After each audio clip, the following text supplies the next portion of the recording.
الحمد لله الحمد لله وكفى وسلام على عباده الذين اصطفى أما بعد أعوذ بالله من الشيطان الرجيم بسم الله الرحمن الرحيم ونفس وما سواها فألهمها فجورها وتقواها قد أفلح من زكاها وقد خاب من دساها سبحان ربك رب العزة عما يصفون وسلام على المرسلين والحمد لله رب العالمين اللهم صل على سيدنا محمد وعلى آل سيدنا محمد وبارك وسلم اللهم صل على سيدنا محمد وعلى آل سيدنا محمد وبارك وسلم اللهم صل على سيدنا محمد وعلى آل سيدنا محمد وبارك وسلم. Welcome back to day 8, the Viral Spirituality Bites. Just to remind us of the format, the bayan usually starts 25 minutes before Maghrib, and it goes on till about 3 or 5 minutes before iftar, at which point we break and we leave some time for dua and getting ready for iftar. And there's a little timer on the top right on the top left of the screen right now, just to give us some hope that the time is near. So we were discussing this idea of tazkiyatun nafs, because after we discussed the idea that the nafs can be purified, this ego of the person can be purified and can be developed and can be trained, we discussed that it can go through 3 different stages of that development, and it's actually a spectrum. So we discussed this idea of purifying it, which is to take it through those 3 stages till it reaches the desired stage of an-nafsul mutma'inna, the contented soul. So we discussed an-nafsul ammara, the commanding soul, the dominating ego. And then in the middle, we had the an-nafsul lawwama, which is a self-reproaching soul, which does evil sometimes, but regrets it afterwards and makes tawbah. And the last one, which was a contented soul. And then we proved through the Quran and the Hadith of the Prophet ﷺ that this idea of tazkiyatun nafs is not something new, it's not something made up, but rather it's something that is a prophetic duty. And we mentioned the dua of Ibrahim alayhi salam in the Quran, where he makes dua that Allah subhanahu wa ta'ala send amongst the people of Makkah. After building the Kaaba, he makes these du'as with his son Ismail, that Allah subhanahu wa ta'ala should send a prophet amongst them that will perform these 4 duties. And he mentioned yatlu alayhim ayatik, that he should recite your verses, wa yu'allimuhumul kitab, that he should teach them that book as well. He shouldn't just recite the verses of the book, he should also teach them, meaning the tafsir, what does it mean. Wal hikmah, the sunnah, practically lived out and demonstrated, not just talked about, but actually shown through his life, the sunnah of the Prophet ﷺ.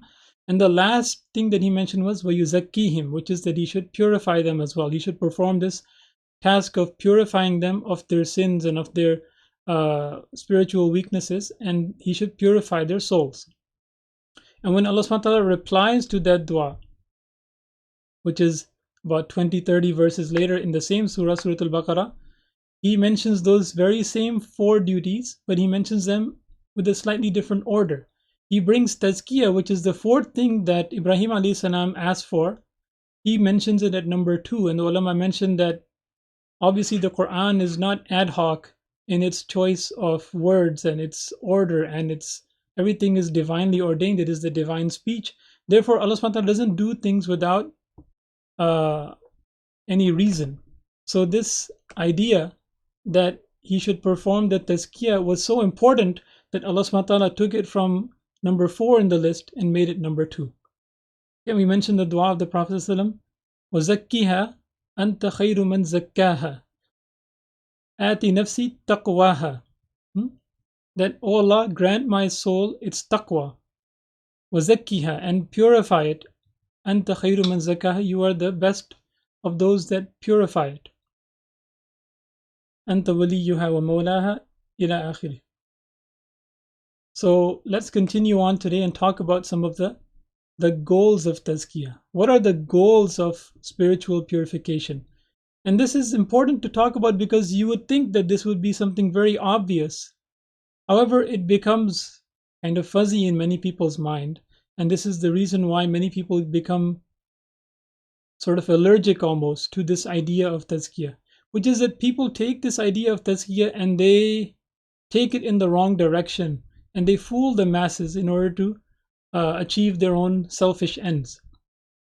Namely, what are those? People start thinking that the goal of tazkiyah is to perform supernatural and amazing feats, right? To perform sort of miracles, right? And people will convince them of this because they will perform these seemingly amazing tasks and things, and people will think that they are very pious, and therefore they will become their quote unquote followers, and they will spend money on them, and they will be essentially almost to the point where they will worship them. And people use this to forward their quackery. And since the vast majority of the masses are not very educated as to what really is the goal of tazkiyah, many people fall prey to this. They become wowed by these supernatural feats, and they don't realize that the actual goal of tazkiyah is something completely different, which is the following of the Sharia and the Sunnah. Nothing more and nothing less. So, let's talk about some of the goals of tazkiyah. And this is also important to discuss because people that are aspiring to attain tazkiyah, they oftentimes like to know if their efforts are yielding any fruits. Is my effort making me into a better person? Am I attaining this tazkiyatun nafs? Am I attaining purity? How do I know? Right? If the goal is not to be flying through the air on a carpet, or to not eat for days on end without any problem, or, then if that's not the goal, then how do I know if I'm progressing? So in order to understand this, we define some of the goals of tazkiyah so that a person may know if they're attaining them or if they're not attaining them. Right? So number one, we talk about goals. Attaining the consciousness of Allah subhanahu wa ta'ala, which is broadly defined as taqwa, such that it permeates our acts of worships. Okay? So one of the first goals is to fix the inner state of our worship. Like this idea that you stand in prayer and you don't feel it, you don't feel your proximity to Allah subhanahu wa ta'ala, you don't feel like you are in front of Allah, that Allah subhanahu wa ta'ala is watching you, and you feel like you have excessive thoughts about dunya and things that are not concerning your salah. This removing that and being able to concentrate in your salah, to be able to feel the things that you ought to feel in your salah, right? For example, like feeling the Fatiha. When you recite the Fatiha, are you truly making that dua, ihdina sirat al-mustaqim, or are you just reciting it like a parrot?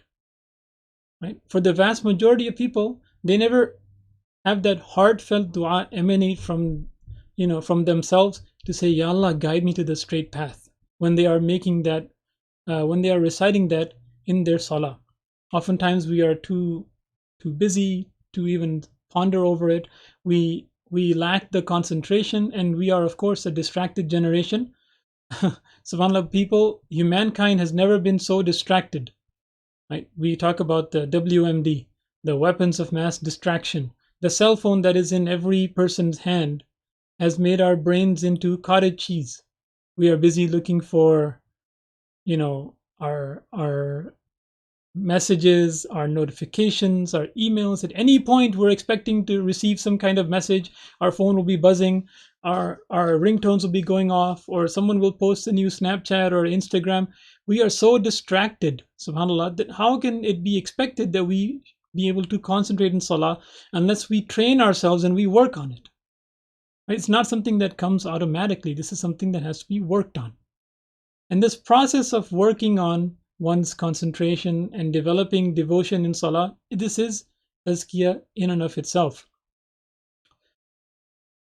So The next thing, and this is also very important, and many people are not do not understand this, which is to gain potential energy that can be converted into kinetic energy to embody noble characteristics such as, and then that's on the next slide, what those noble characteristics are.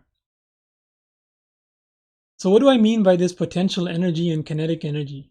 So just to recap our, physics, potential energy is an energy that something gains that can be released at a future point in time when desired. For example, if I have something in my hand, right? If I have something in my hand, let's say I have a piece of paper in my hand, then if this paper is here, it has low potential energy. If I raise it high, now it has more potential energy because it has the potential to fall down. And when it falls down, due to the pull of gravity, it will release this potential energy and it will gain movement, which we call kinetic energy. The higher something is, the quicker it will fall, the more speed it will gain by the end of its fall, right? So this is the idea of potential energy and kinetic energy. What do I mean in this context of potential energy and kinetic energy? What I mean is that when we worship Allah subhanahu wa ta'ala, when we pray, when we do our Quran, when we do our dhikr, when we give our sadaqah and zakat and perform hajj, this gives us a spiritual potential energy. It charges us up, right? It gives us spiritual strength and energy. It's like a battery getting charged up, just like your cell phone getting charged up. And the goal is to convert this into kinetic energy afterwards. The kinetic energy is that energy which manifests through good character, through our interactions with people, through our mu'amalat, right? Through our business dealings, through our interactions with people. This ibadah has to be converted into kinetic energy, right? Our ibadah should change who we are. Our ibadah should change who we are as a person. It shouldn't be that, mashallah, this guy prays all night long, and in the day he steals, he curses, he does, this, and this bad deed, right? Where do we get this idea from that our ibadah can actually change our behavior outside of that ibadah? In this ayah of Surah Al-Ankabut, which is listed below, بعد أعوذ بالله من الشيطان الرجيم بسم الله الرحمن الرحيم أتل ما أوحي إليك من الكتاب وأقم الصلاة إن الصلاة تنهى عن الفحشاء والمنكر ولذكر الله أكبر والله يعلم ما تصنعون. Recite, O Prophet ﷺ, what is revealed to you of the book, and establish salah. Aqim salah, establish the salah. Surely salah restrains one from shameful and evil acts. Tanha, it does nahi. It prevents a person, it tries to stop a person from doing shameful and evil acts. This is something amazing, right? Salah, by praying salah properly, it will stop us from the bad things that we are, the sins that are there in our life. It will cause us to leave those sins.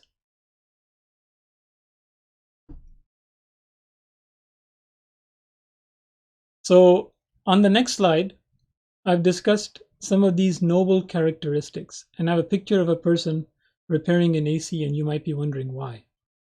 So let me talk about that first. If you bought an AC and you brought it home and you turned it on and the only thing that came out of it was hot air, what would you do? You might consider repairing it, right? Or you might return it. You might say, hey, this thing doesn't work. It doesn't do what it's supposed to do. I wanted cold air to come out of this AC. The only thing that I'm getting is hot air, right? So that's exactly with our salah and our ibadat. If we put our hand in front of the AC and we only feel hot air coming out, we look at our behavior and And we say, look, how come I'm praying extra? I'm, giving sadaqah, I'm giving zakat, and there's no cool air coming out. No noble characteristics are coming out in my personality. Then maybe there's something wrong with the AC, right? Maybe I'm not doing my salah properly. Maybe I'm not doing my Quran properly. There's something lacking. And oftentimes that lack is something internal. It's not something external. It's not that you forgot to do a ruku or you forgot to say your tasbih during sajda. It's something spiritually that's lacking in your ibadah. So these noble characteristics, what are they? These are essentially, we're talking about the internal sunnah. The sunnah of the Prophet ﷺ, as you know, you can divide it up into an external, right? So some of the external sunnahs that we know of are like, let's say, the miswak, right? Or the way he dressed, or the external aspects of the sunnah that can be seen on the Prophet ﷺ. The internal sunnah are those things that emanated from inside. His tawakkul on Allah, his love of Allah, his humility, his compassion for all of creation, right? Tawadu, humility, being humble, is something that is the sunnah of the Prophet ﷺ, obviously. Do we have that characteristic in us? This is one of the goals of tazkiyah, to develop humility, not to become arrogant and proud. Number two, to have compassion for all of creation. The Prophet ﷺ, وَمَا أَرْسَلْنَاكَ إِلَّا رَحْمَةً لِلْعَالَمِينَ. He was sent as rahmah for all of creation. He had compassion. He cared about all of creation. Do we care about all of creation? Or do we just care about ourselves or our close family, relatives, etc.? Kindness, right? He was a rahmah. He showed kindness towards everyone, avoiding unnecessary anger. Now, I'm saying unnecessary anger because anger itself is not necessarily bad. Anger is sometimes a necessary quality that has to exist in a person, but it has to be within a certain balance. For example, if someone comes and takes your stuff, they steal your stuff, it will make you angry. Someone takes your rights, right? Your due rights. They usurp your rights. You should get angry about that, and you should do something about it, obviously in a controlled manner. But so anger itself is not a bad quality. Unnecessary anger, getting angry over useless things, or getting angry excessively, beyond the limit of what is due, that is a bad quality, right? And that shouldn't be there. So removing that excess anger, that is part of tazkiyah. Favoring others over themselves. Okay, this is called ithar in the terminology, to favor others over yourself, that they should have something good over myself. And we see this in the Prophet ﷺ and in the Sahaba as well. Generosity. One should not be miserly, and one should be generous in giving giving things to others. Contentment and gratitude, shukr, right? And having itminan, and having a lack of desire for what other people have, right? Being content with what has been given by Allah subhanahu wa ta'ala, and showing gratitude for it. Reliance on Allah subhanahu wa ta'ala, tawakkul, right? And perhaps at a later stage we will discuss the reality of tawakkul and what are some of the details lying behind that. Overlooking faults in others, right? Looking at one's own faults, say, oh, I have this bad quality, I have that bad quality. Yet when faced with those same bad qualities in others, you ignore them and you overlook them. And also having forbearance. When people provoke you, instead of getting angry and trying to extract revenge on them, you actually forbear it, as in the hadith of the Prophet ﷺ, where people provoked him, sometimes intentionally, to test his reaction. And then you see the way he reacted, and sometimes those people even converted based on seeing his amazing reaction to their provocation. So next we're going to talk about taqwa. Ati nafsi taqwaha. The Prophet ﷺ makes dua for taqwa, that, oh Allah, grant my soul its taqwa. Sometimes it's translated as the fear of Allah subhanahu wa ta'ala, which is somewhat correct in certain contexts. But it's a very, very broad word that covers a wide spectrum of meaning. Some people say that it means the consciousness of Allah subhanahu wa ta'ala, to be aware of Allah subhanahu wa ta'ala at all times. And that is also correct. And this is also, if you note, the goal of Ramadan. يا أيها الذين آمنوا كتب عليكم الصيام كما كتب على الذين من قبلكم لعلكم تتقون. O you who believe, the fasts have been enjoined upon you as they were enjoined upon those before you, so that you may be God-fearing, you may gain taqwa, you may become people of taqwa. The whole goal of our Ramadan is to become people of taqwa, to have taqwa. And not only that, something amazing, which is that this is also the key to gaining guidance from the Quran. In the beginning of the Quran, it mentions Alif Lam Mim ذلك الكتاب لا ريب فيه هدى للمتقين. It's guidance for who? The people that have taqwa. So if you have taqwa, you will be able to benefit from the Quran. If you do not have taqwa, Allah help us. Right? It is a guidance for the God-fearing, those people that have taqwa. So this is, and I'm just going to hint at this and end because we're running short of time. If we gain taqwa through fasting, then we read our Quran, then it will have a greater effect on us. Right? This is one of the hikmas in Ramadan, is that we fast during the day and we listen to Quran at night in Taraweeh. Right? We're making the iron hot, we're making it red hot and malleable. Our hearts become malleable through fasting, and then at night we douse it with Quran and we put it into the shape that we want because of the excess, the increased taqwa that we've gained during the day through our fasting. Now, when we listen to our Taraweeh and the Quran at night, we read Quran during Ramadan, it will have a greater effect on us because of our increased taqwa. This is a very long topic. Inshallah, we will discuss more of this tomorrow. We'll leave a few minutes for our iftar and dua. Please make sure you make dua for this fool and the ummah of the Prophet sallallahu alaihi wasallam. Wa akhiru da'wana and alhamdulillahi rabbil alameen.